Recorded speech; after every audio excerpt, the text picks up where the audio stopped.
We've got Duke football coming off a bye week, a really big game coming up this week against Georgia Tech as the Blue Devils look to continue their ACC winning streak. How has the team fared through 6 games so far this season? Halfway done. Let's bring out the report cards. Hi, everybody. Dick Vitale. Hey, make sure you listen, man. The Locked On Blue Devils with J.J. Jackson. He's awesome, baby.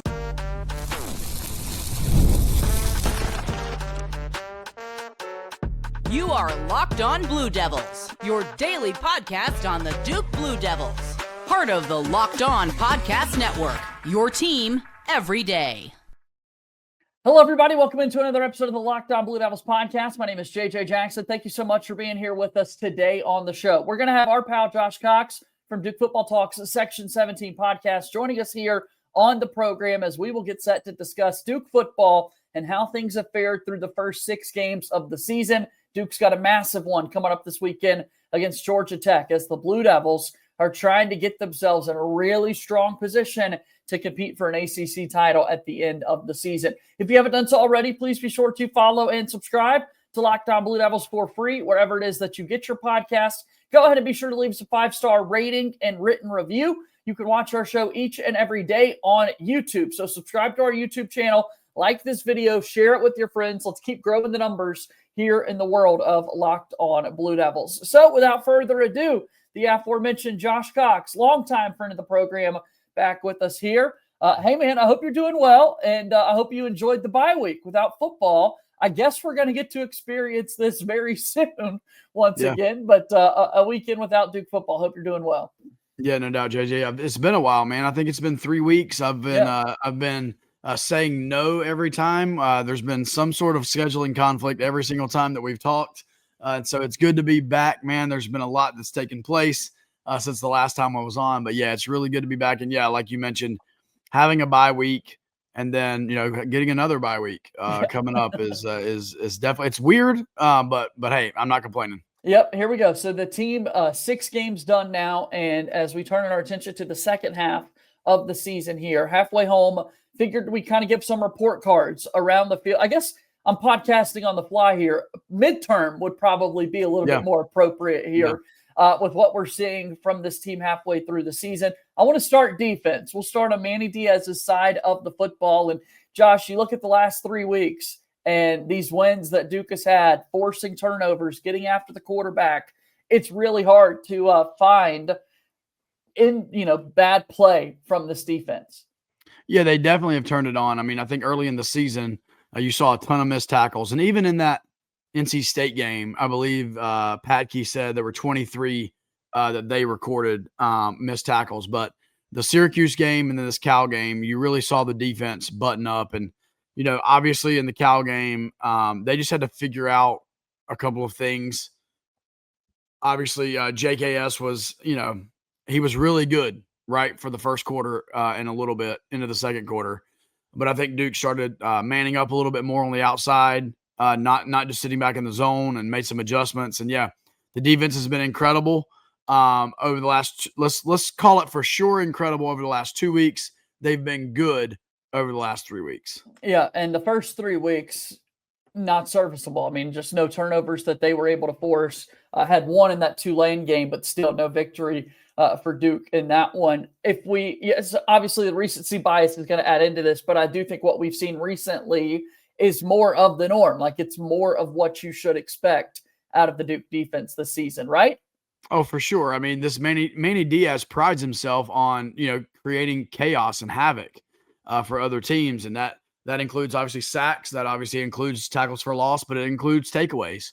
And you're right. For the first 3 weeks, Duke just was like behind the 8 ball in a bad way on the takeaways. And if you think about it, the one takeaway in the first 3 weeks, the Tulane game, that was on a busted third down play. Yeah. I mean, Duke gave up a huge first down, and then VJ Anthony just happened to, not give up on the play and come in and force that fumble. But that wasn't the type of turnover you want necessarily, right? Like, you don't want it that way. But yeah, these past 3 weeks, Duke has definitely turned the tide there. The ball's bounced their way a little bit.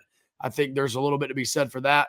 But then also, I don't know if like opposing teams, listen to Duke stuff, podcasting or watch us, but don't throw near Chandler Rivers. Like, he tipped the ball, that got intercepted at Syracuse. He actually got the interception at Cal.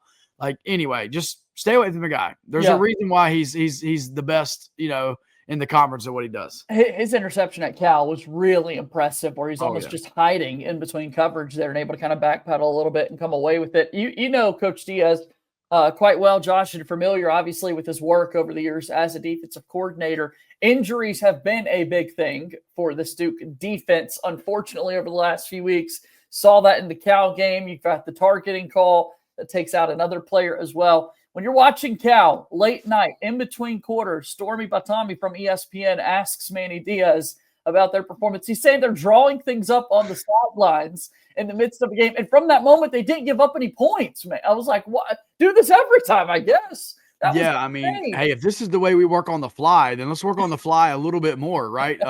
I think it was interesting, though, once they got that 21-7 lead, I think they had amassed over 200 of their yards, right. And then I think it was like 60-something, or I forget what the exact number is. Yeah, to finish the game. And like, think about that. That's 2.5 quarters where their offense did absolutely nothing. And we heard, I was talking to someone kind of off the record, but they were like on the sidelines, they were talking to some of the defensive players, and they were like, we got it. Like, don't worry. They're not scoring. They're not going to score again. Like, you just go out and score enough points for us to get the lead. They're not going to score again. Like, we got this figured out.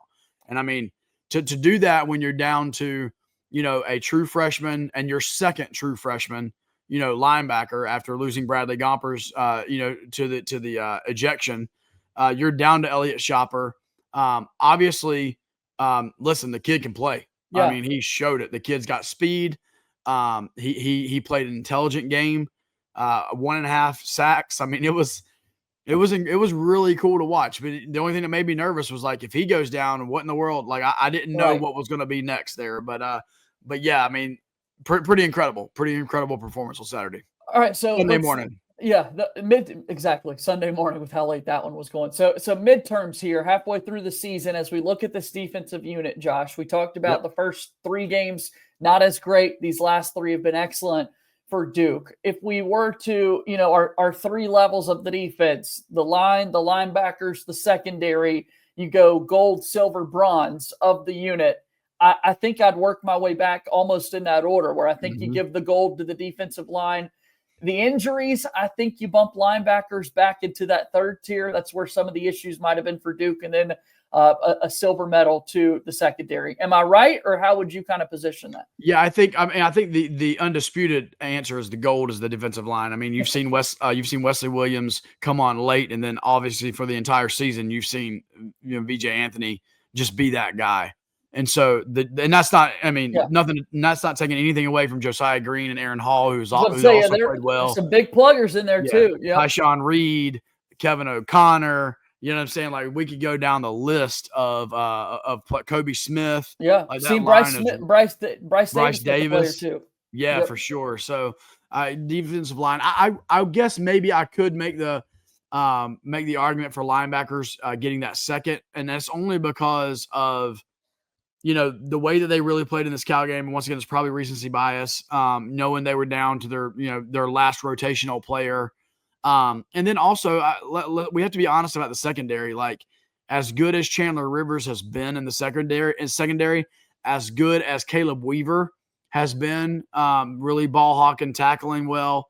Honestly, some of the other members in the secondary have struggled a bit, gotten picked on a little bit. Yep. Now they got some confidence back, I believe, in that Cal game. But I would say those could maybe be interchangeable. You could possibly flip there, but the D-line is setting the standard at the goal. Hopefully Terry Moore is able, we'll see kind of how he factors in. I think Deshaun Stone has had a really impressive season so far. I think there's been bright spots for him kind of holding down the fort there. So I'm glad we're in agreement for the most part, and certainly want people down in the comments to let us know what they think about all of this. All right, we'll step aside for one quick timeout, and then in just a moment, let's take a look at the offense for Duke football here on this episode of Locked On Blue Devils.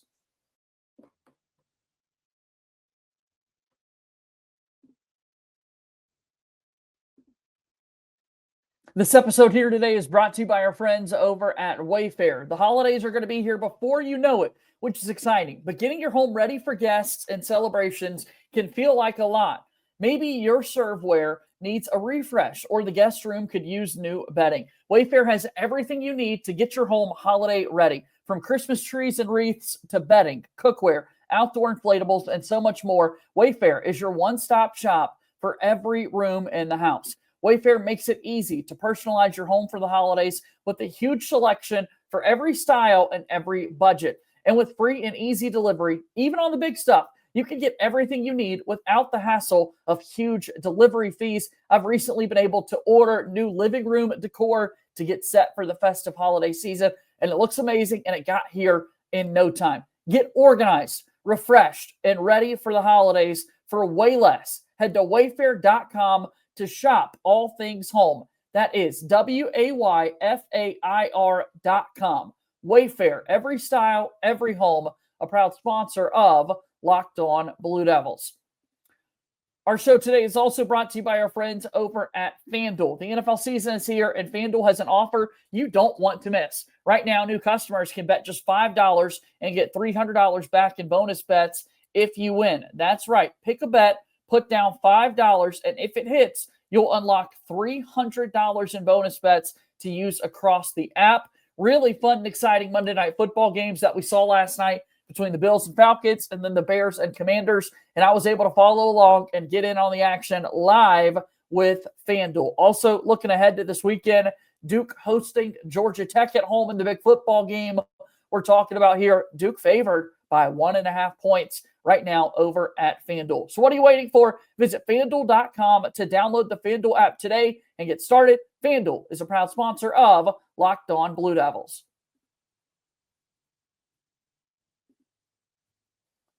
Back on Locked On Blue Devils, JJ Jackson hanging out with my friend Josh Cox from Duke Football Talks Section 17 podcast. We're giving midterms out halfway through the season for Duke football, so they get set for a big one this weekend against Georgia Tech. All right, offensively, on any single team in America, you're going to start at quarterback.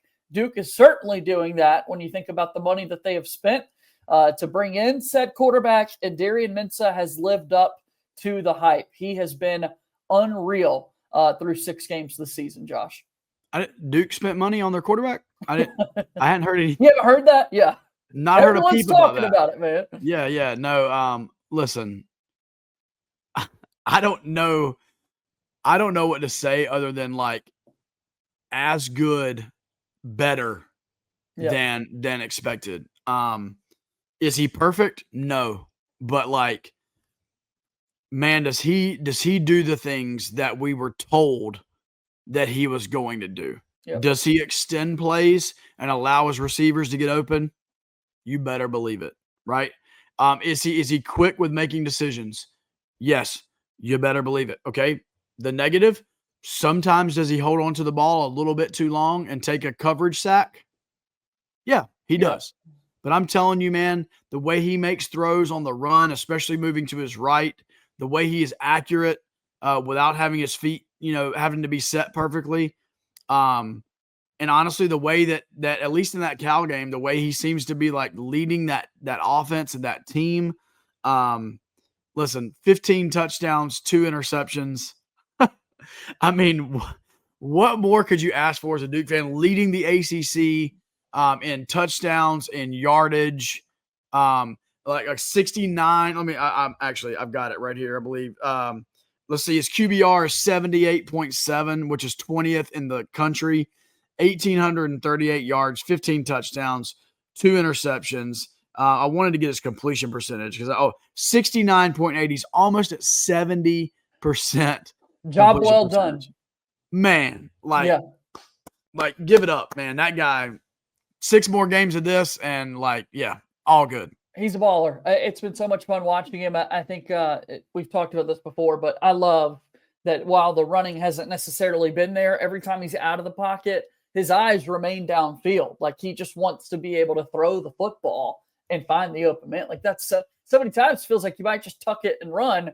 But he was like, I'd rather be able to pick up 17 yards on this completion by keeping my eyes downfield as opposed to here's a scramble for 4 yards.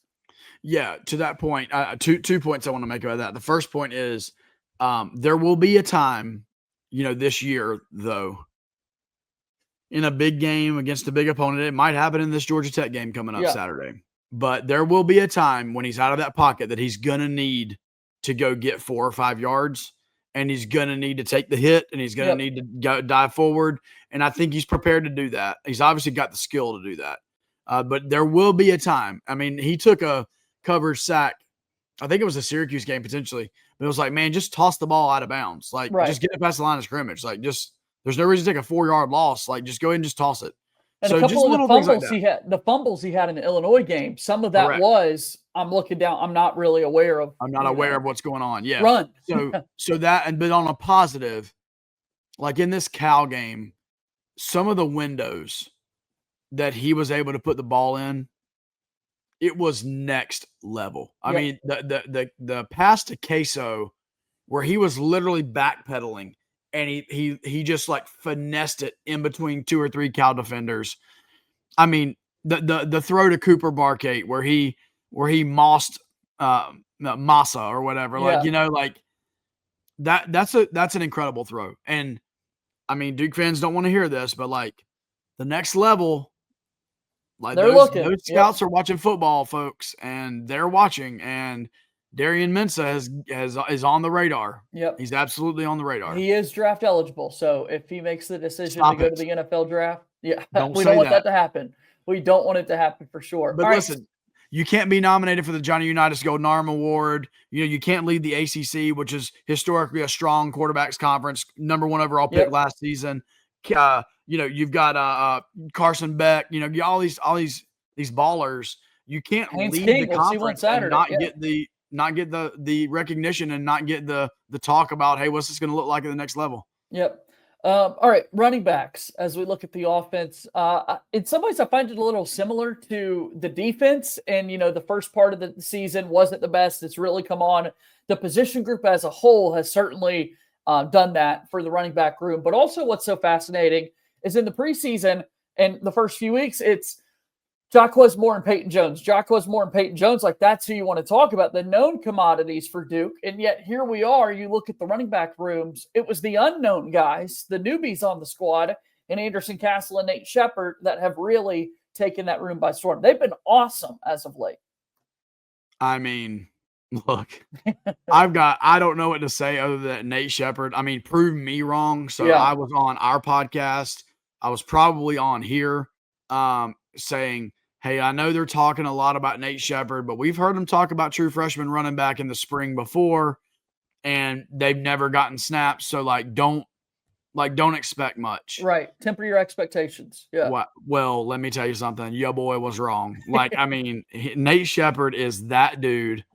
I mean, it also, I'm not going to say it helped. I'm just going to say it coincided with it seemed to be Jacquez nursing a minor injury as well. But I mean, this is not to be a hater on Jacquez, because Jacquez had a good run, a good stint there in the Cal game. So I'm like not hating on him.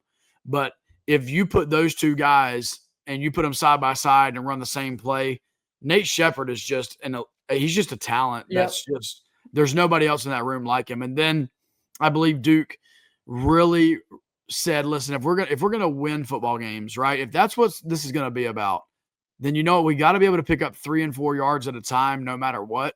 And so Anderson Castle is that dude. I mean, if you give him the ball downhill, now when they try to run the little like counters and stuff with him, sometimes he can get caught behind the line. But if they run a dive play where that dude's just got a head of steam, he's not going to be stopped for a loss. He will not. And then he breaks away. He breaks a few, scored a bunch of touchdowns. I do think what you've seen, I don't think you're going to see Peyton Jones the rest of the season. I think the last 2 games you've not seen him. And what are the last 2 games? Games number 5 and games number 6. So what does that tell the logical fan? 4 games is the limit. I think Peyton Jones is looking to keep a year of eligibility, and then he can do with it what he wants. But that would be, I mean, he's not even returning kickoffs anymore. So not even taking snaps. So read into that however you want to read into it, but that's just what's been happening factually. Yeah, we're down to just 10 carries on the season overall for Peyton Jones, whereas Moore's got 34, Castle 42, Sheppard 56.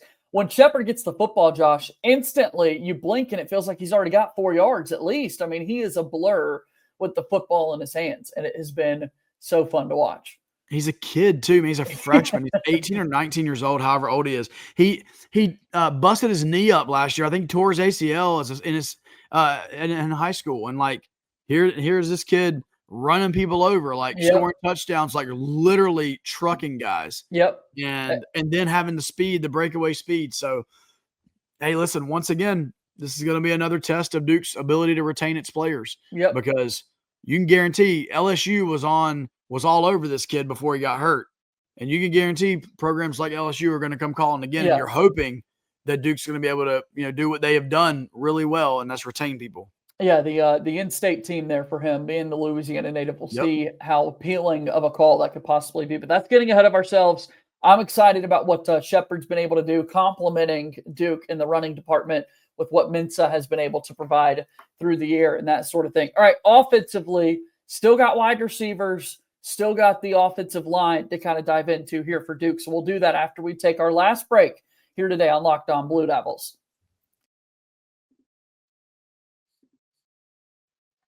This episode today of Locked On Blue Devils is brought to you by our friends at Game Time. College football is back, and we couldn't be more excited. The tailgates, the rivalries, energy in the stands, there's just nothing like it. But let's be real. Actually getting tickets can feel like more of a battle than the game itself. Endless waiting queues, hidden fees, prices jumping at checkout. That's why I use Game Time, the app that gives the advantage back to the fans. The easiest way to score last-minute tickets at the best prices with no surprise fees. What you see is what you pay. I pulled up Game Time, and in just a couple of taps, I saw amazing deals. I'm talking about your favorite college football game for as low as $25. How incredible is that? I love that in the app, you're able to see your seat view, the exact view from your seat before buying. Take the guesswork out of buying college football tickets with Game Time. Download the Game Time app, create an account, and use code LOCKEDONCollege for $20 off your first purchase. Terms apply. Again, that's promo code LOCKEDONCollege, LOCKEDONCOLLEGE for $20 off. Swipe, tap, ticket, go. Download Game Time today, proud sponsor of Locked On Blue Devils.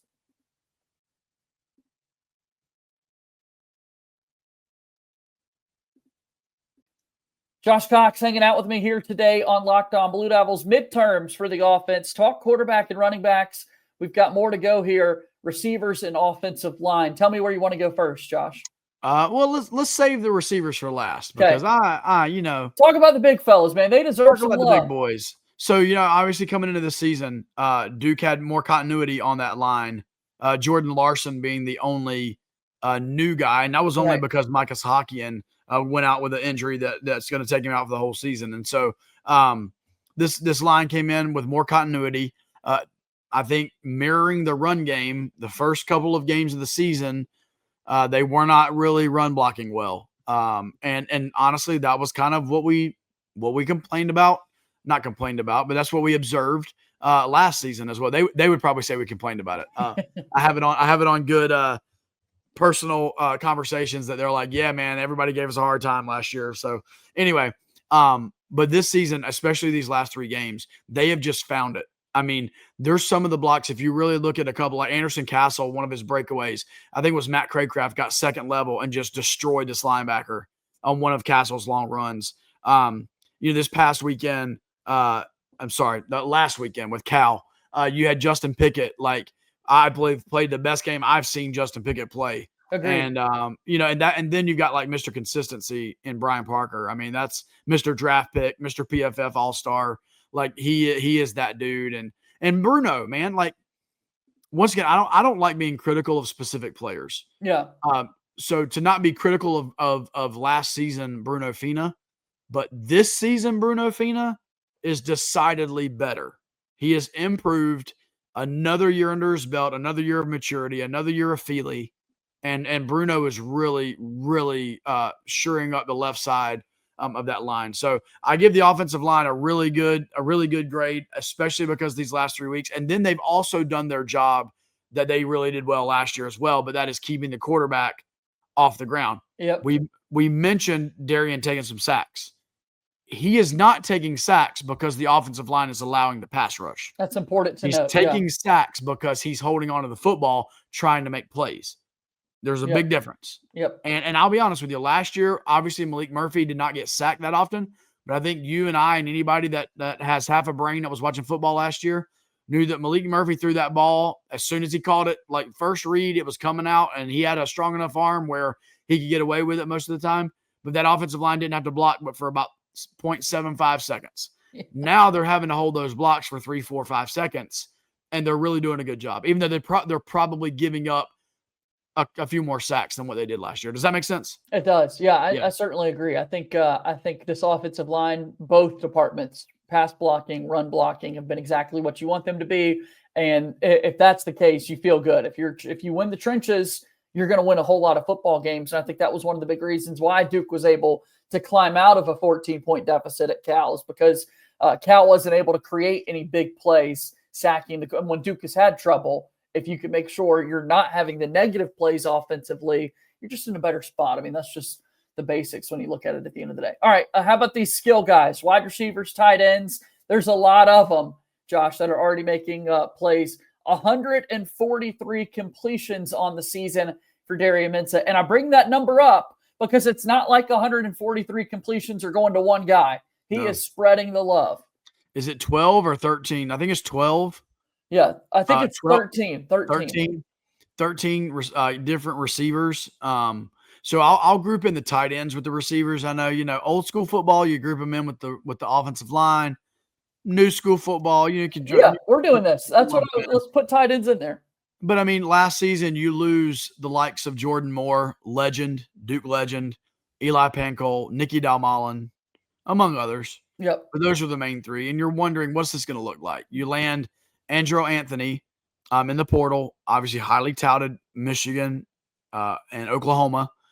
And then you land this Cooper Barkate fella from Harvard. No buzz. Nobody was talking about it outside of unless you actually looked at his high school recruiting, and then you realize, like, oh, this dude was actually recruited pretty heavily.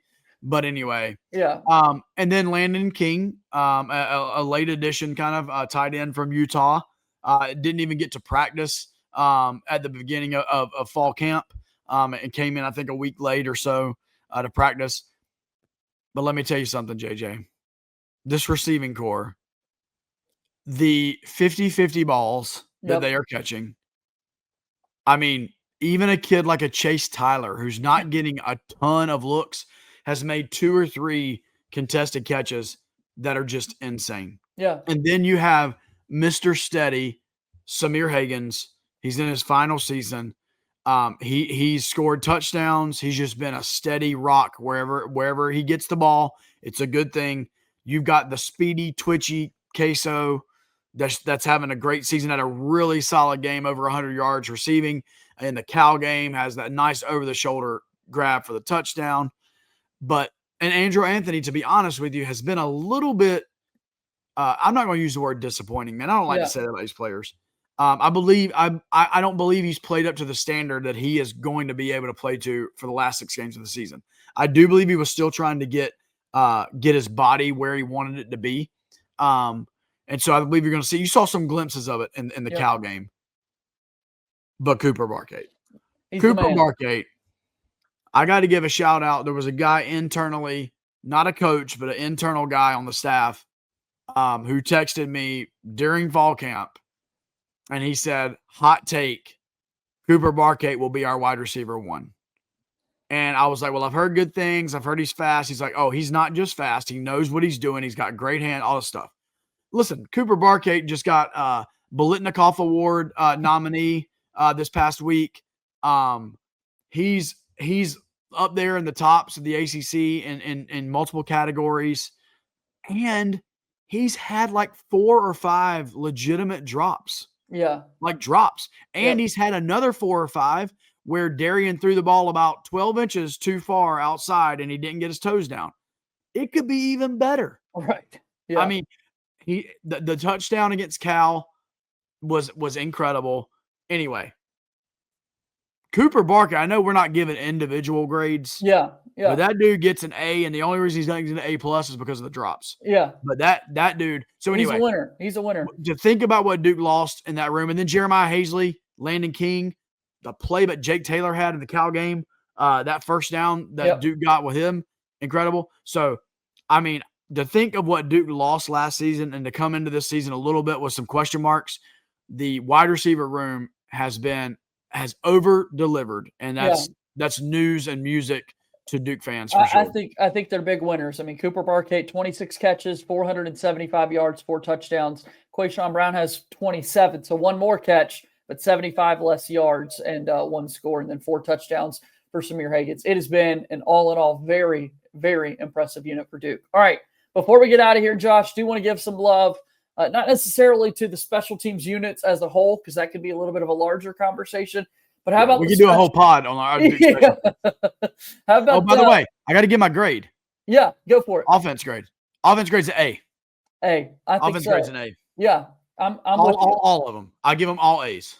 I agree. Every position group. Yep, because they just score at the end of the day. They find ways to score. They all get gold. There ain't no gold. They're all gold. They're gold. So that's why when I look at the specialists here, when you talk about Todd Polino, the kicker, Cade Reynolds, and the punter, not great, not terrible. They just really haven't been asked too much to do this season, Josh. And so that's why I think it's right down the middle. I mean, it's hard. As an I think it's hard member, to have a crazy opinion. Yeah, as an honorary member of the Polino family, I will say that I believe Todd would say he's frustrated and pissed about the way that he has kicked the football. Yeah. But listen, man, college kickers, dude. Like college kickers, they are college kickers, and it is what it is. It is amazing to me at how good some of those NFL kickers and how far they can kick and how accurate they can be. It's pretty insane. Hard. It's a hard thing to do. Yeah, and anyway, I understand it, but yeah, special teams. I mean, obviously, we were borderline calling for special teams heads after the Tulane game, after the Illinois game. And rightfully so. I will say that. Rightfully so. Our podcast was hard on Gabe Infante and the special teams coach. Rightfully so. I believe we were right in doing that. But, man, have they figured it out. Yeah. And it's really been – it's been a positive. Cade Reynolds, a couple of them down inside the 5-yard line on his punts. Like, anyway, I would say you got to give him like a B- only because the first 3 weeks were so terribly bad. But I believe, they've been very good of the last 3 weeks. For whatever, I'm thinking about the new kickoff rule in the NFL, Josh, and it's going to come to college football at some point. I mean, I think you're silly to not think that's going to be the case. And right now, so many NFL teams are still struggling to get it in the landing zone and to make and I'm already thinking about all these poor college football teams and just how many fan bases in the years to come are going to be so frustrated by kickoff coverage. There's going to be a lot of teams. What is it? They start at 40, right? Yeah. Whew, that's going to be rough. Dude, we just talked about the NFL kickers. You're almost in field goal range at that point. Once you're starting. Brandon Aubrey is ready to. He's coming out, bro. He is ready. My turn. Thank you. Yeah. No, it's definitely interesting. But as a whole, Duke's covering punts decently well. Queso's always, he's got the ability to return one for sure. And kicks have been okay. I mean, I'm personally, I think I'd be a fan of us fair catching every single kickoff and just taking it at 25 and not risking a turnover, but it is what it is. Yeah. Well, Josh, this has been fun, man. I'm excited to see the second half of the season. Hopefully we've got a lot of wins coming. Hopefully this is a Duke team that can still contend for an ACC title. What a run they've been on as of late. I know that you talk a whole lot about it with your Section 17 guys. How can people support you? Yeah, so this past week we did announce we are kind of moving into more of a Section 17 kind of media. We will be covering basketball. We'll be covering baseball for Duke and some other sports if we want to, but kind of opening up the gamut to all of Duke athletics. So that's something new for us. So you can find we have a new a new @ on Instagram and Twitter. That is @ Section 17 Media. So check us out there.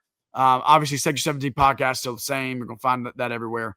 But yeah, we're really looking forward to that. So I will say this, JJ. Tell me. While we are going to cover basketball, because I was doing that with Duke Report and our friend Yep. Freddie Hodges anyway. Yep. So while we will be covering basketball and I'll be doing that, we are going to stay like football focused until football season's over. We'll do some basketball stuff. Don't get me wrong. But like we're going to stay like primarily focused on football until football season is over because that's our roots. Yep. It just is what it is. But I'll be covering games and I'll be doing things like that, as well. So anyway, we're really looking forward to that. Good to see you, Josh. We'll do this again soon, okay? Thanks, JJ. All right, this is Josh Cox joining us here on today's episode of Locked On Blue Devils. Go support his work and those guys over at Section 17. They do an unbelievable job. Thank you for making it to the end of our show here today. Thanks for your support. As always, be sure to subscribe to us wherever you get your podcasts. Subscribe to Locked On Blue Devils on YouTube. As always, go Duke. I'll talk to you tomorrow. My name is JJ Jackson. Thank you and good day.